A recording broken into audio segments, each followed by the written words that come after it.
Avec Anthony Morel. Bonjour mon cher Anthony. Bonjour Jean-Jacques. Vous allez bien Anthony? Très bien. Je sens que vous allez bien. La loi de transition énergétique vient d'être promulguée. Ségolène Royal est dans tous les médias.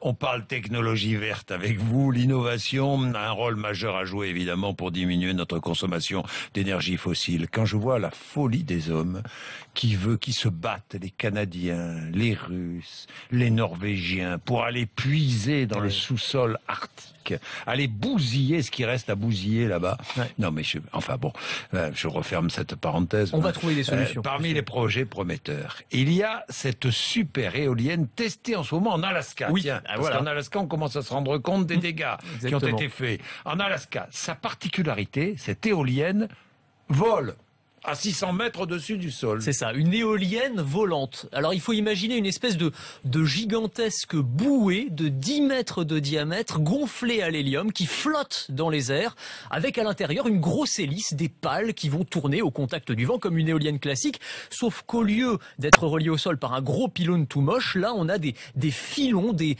cordes assez légères qui se fondent totalement dans le paysage. Donc argument esthétique, première chose, c'est intéressant. On n'a plus les éoliennes, les champs d'éoliennes tout lait.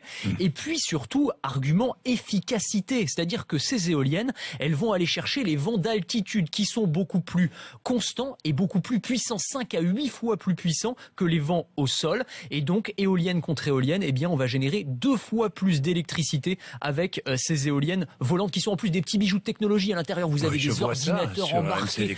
C'est impressionnant. C'est un ovni, quoi. C'est assez spectaculaire. Ouais. Et donc, il va aller chercher, optimiser sa production d'énergie. Elles sont mobiles en plus.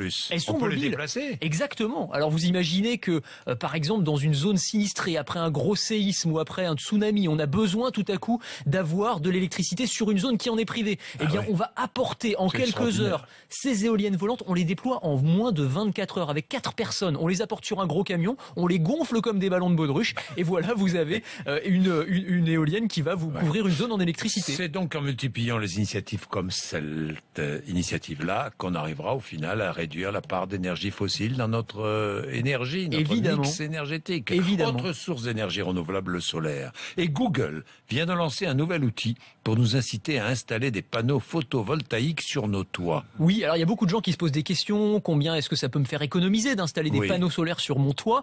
Eh bien, Google, ils ont lancé un service hier qui est assez pratique. Alors seulement aux États-Unis pour l'instant, mais ça va arriver en France probablement.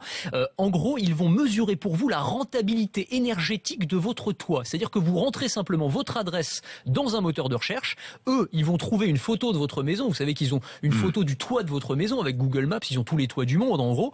Ils vont prendre sa mesure. Ils vont analyser s'il y a des bâtiments autour, s'il y a de l'ombre, des arbres. Ils vont croiser ça avec les données météorologiques, le taux d'ensoleillement. Et à partir de tout ça, eh bien, ils vont vous donner les économies que vous pouvez réaliser chaque année en installant des panneaux photovoltaïques sur votre toit. Voilà, c'est une incitation comme une autre. Bien, les panneaux photovoltaïques, parlons-en ce matin. Si vous avez des précisions à nous donner, est-ce que ça a progressé, hein? Oui. Beaucoup progressé, il faut bien le savoir. Alors, je sais que beaucoup travaillent dans ce domaine-là. 3216 rmc.fr. Tout à l'heure, on en parlera entre 9h et 10h. Merci, mon cher Anthony.